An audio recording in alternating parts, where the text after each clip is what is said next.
Hello and welcome back to another video of Formula 1 Challenge 1973, and welcome to the Green Hell. Probably the hardest race of the season is ahead of us on the longest track of this calendar. The Nürburgring, the Nordschleife, the original layout, which is definitely the hardest and most enduring races in the entire season. And right now we're on the back of a very strange Dutch Grand Prix where the rain pretty much destroyed the entire competition. That helped me massively to get back in the title fight for the, I don't know, maybe the third time this season. So it's time to try and capitalize on that to keep our championship hopes further alive. So hopefully everything's going to run smoothly. As I mentioned, this will be a very hard one. So yeah, without further ado, let's just head over to the qualifying session and see where we end up on the grid. Let's go! And here we are about to start the hot lap. And I don't think I'm going to talk through this entire lap because this is a very long one. Peterson is coming out. And I wasn't really sure what to expect. My absolute life record on this track is being able to finish 3 laps in a row without crashing. So that's gonna be, I think, about half the race distance. I think it's gonna be 6 laps, even with the 50% race length that I'm using for this season. So it's not gonna be a long race in terms of laps, but if you see the lap times or familiar with the length of the track, then you realize that 6 laps here is actually, well, that's almost an hour, at least a bit 50 minutes, which is what normally a race takes here with 50% race length.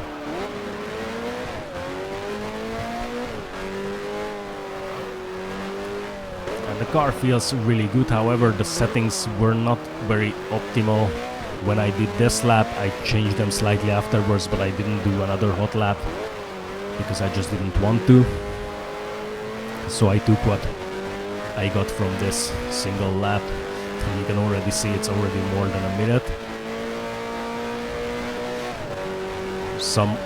On some tracks we have laps finished by this time. And here we're way at the beginning of this long track. It's actually very challenging, but whoever tried this season probably knows this track and how difficult things can get here.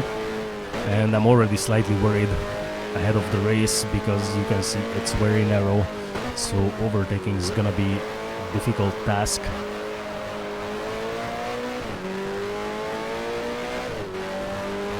And so far everything is good.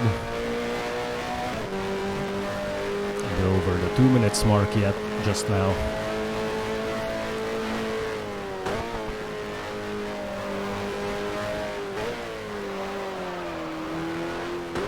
And this is me pretending that I actually know the track, while I don't. As you can see, I almost go off track, and these curves are very dangerous. If you hit them, you will be sent airborne and or get spinned around, so avoid them at all costs. At least that's what I was trying to tell myself. Obviously, it's not always the case, and it doesn't always work out, especially in a racing situation when you have a couple of cars around you. So all the care is needed in the race here.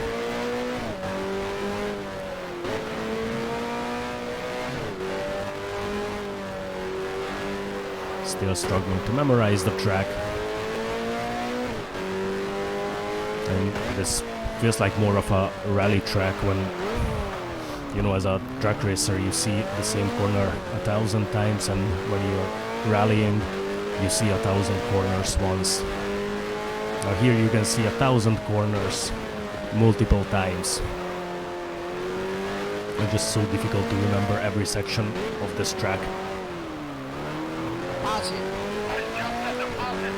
Very narrowly avoid the curb there.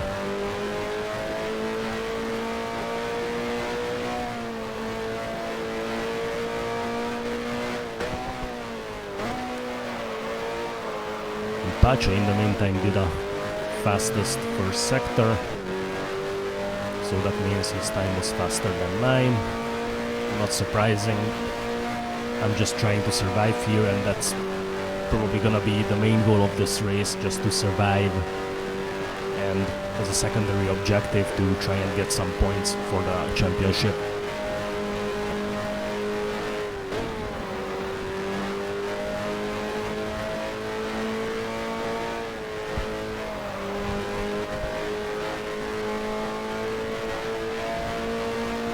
Already 4.5 minutes in the lap, and we're about a bit more than halfway through the lap.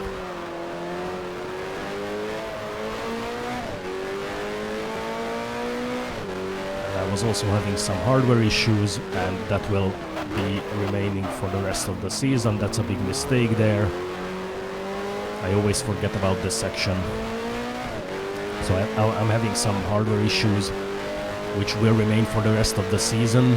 My pedal doesn't seem to bite properly, so sometimes I just lose acceleration while I'm actually standing on it. But I digress, I have to live with that until I get some time and the parts to fix it. Jody Scheckter. But until then, I'll try my best with what I have.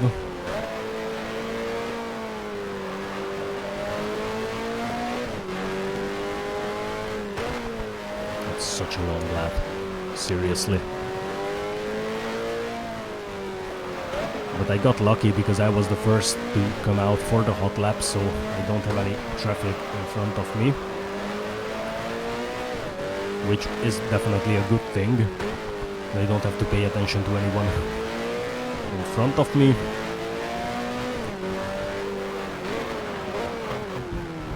And that's another mistake. I get thrown off the track by the curb. That's why I said that I need to avoid these at all costs. Very dangerous ones.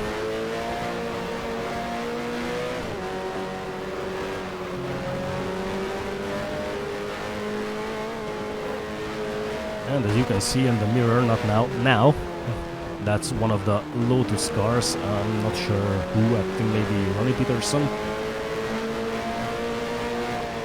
And he actually caught up with me, which means he's much faster than me at this point. Carlos Pace. And believe me, I'm trying. I'm just not fast enough to keep up with the Lotus. However, now he's not gonna be able to overtake because of the narrow track. A bit of contact with the ball.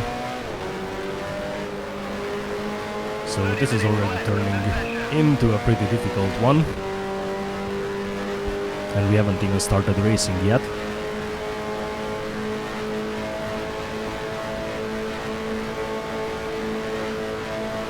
And Ronnie is still catching up.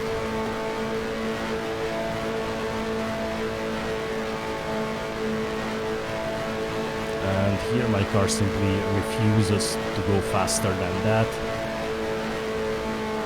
And it definitely could, because it was set up for a higher top speed at this point. Just my pedal didn't want to work as it was intended to. Another big mistake, getting thrown around by the curb again. Seems to be becoming common practice for me around the final section of the track. And it's gonna be 7:53. Wow, that's slow. So let's see the grid. Jackie Stewart starts from P1, followed by Danny Hulme, so the McLarens are still strong. Ronnie Peterson on P3, and next to him Jackie Ickx, who's in the McLaren now, on P4. Sever on P5, Revson on P6. So we have 3 McLarens at the front. Beltoise on P7, Reutemann on P8. James Hunt on P9, right next to him Jochen Mass on P10. Then we have Emerson Fittipaldi on P11, right next to him Jody Scheckter on P12. Butler on P13, probably his best qualifying in the season. Wilson Fittipaldi on P14. Clay Regazzoni on P15. Von Opel on P16. He's done pretty well as well. Then my teammate Ganley on P17, and that's probably his best qualifying of the season. Right next to him, Fulmer on P18. Merzario on P19, quite far back for a Ferrari. Next to him, Carlos Pace on P20. De Adamic on P21. And there you can see me right next to him on P22. Not the best qualifying, could have been a lot better. Halewood on P23, Purley on P24, Wissel on P25, Oliver on P26, a couple of guys in between, and you can see Lauda and Van Lennep, the two drivers who close the grid.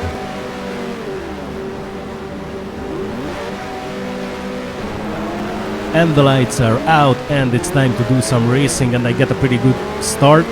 Oh, almost hit the guy who was trying to pull in front of me, and they leave me the inside so I can go all the way. A bit of contact made with Mas, who was just trying to pull in front of me while I was next to him. Thank you very much. But I still managed to get up to P7. That's not bad. And I think that's Mas out of the race because that was sort of a mass accident in the back. And Sever is slightly faster than me here in the straight line. Behind me I have Reutemann.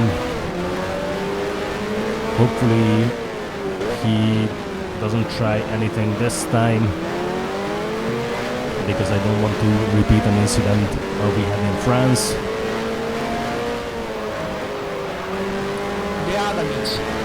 And here in the winding section I'm more able to catch up to Sever, but I still don't have any space to make an overtake on the inside. I didn't want to risk it from that far back.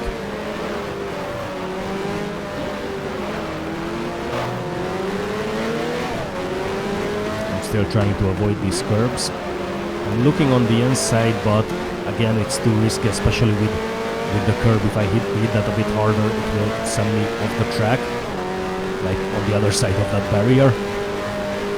And again, he's able to pull away in the straight line. At this point, the Tyrrell is massively outclassing this Williams in terms of top speed. However, I changed a little bit on the settings before the race, so we have a fairly good acceleration out of the corner, so I can come back in the winding section, and they are actually holding each other up, which helps me get a double overtake done on Revson and Sever. And now we're right behind Ronnie Peterson on P5. So this was a very nice move. I'm quite proud of it, to be fair.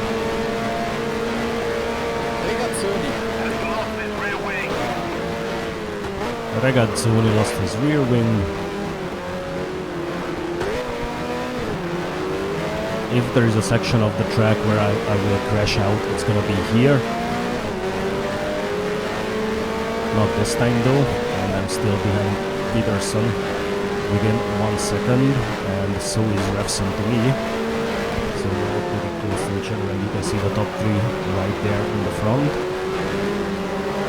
So we're pretty much in the race now. And I'm trying a risky move on Peterson in this corner, not leaving him any space to re-overtake me, and that actually works out. And I'm up to P3 with Jackie, well, almost 3 seconds ahead. So Jackie didn't have a good start either, because he lost 2 positions and down to P3. Which means it should be the 2 McLarens of X and probably Holm that leading the race. I'm not entirely sure. Obviously I can see that from here, and I need to look, a bit of contact with the wall, and this is where the Pearl is starting. I still have no damage, which is good. Let's try and keep it that way.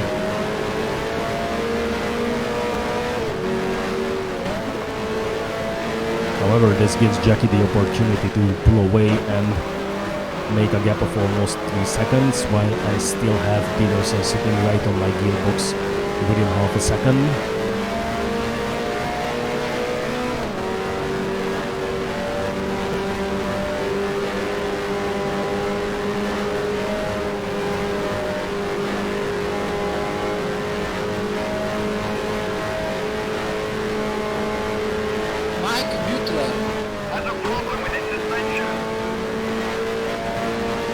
Butler having some suspension issues, but you probably heard that.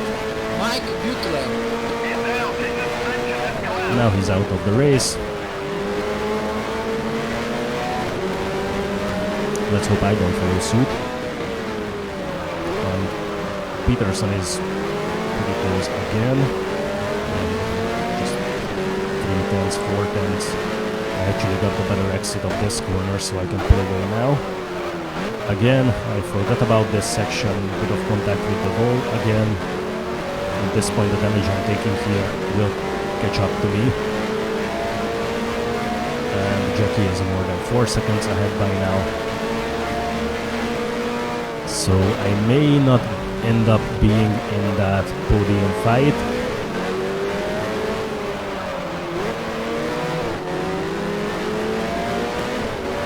Disregard the P5, that's because Butler is out of the race. So now it re-updates and we're back to the actual 4th position.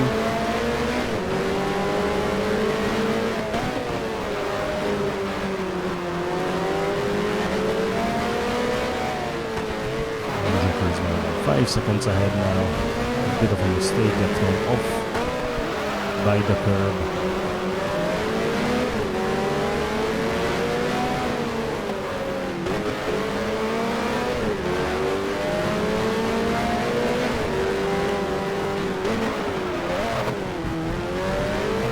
Get thrown off the track again by the curb. Now I lose the position to Peterson, but we're not giving up just yet. Going to try and overtake him.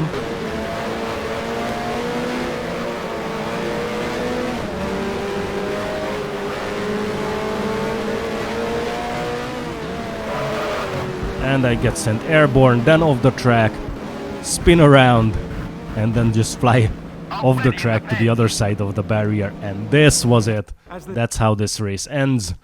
Jackie wins the race, followed by Peterson, Hulme, Reutemann, Sever and Fittipaldi are the first 6 who actually managed to score any points at all.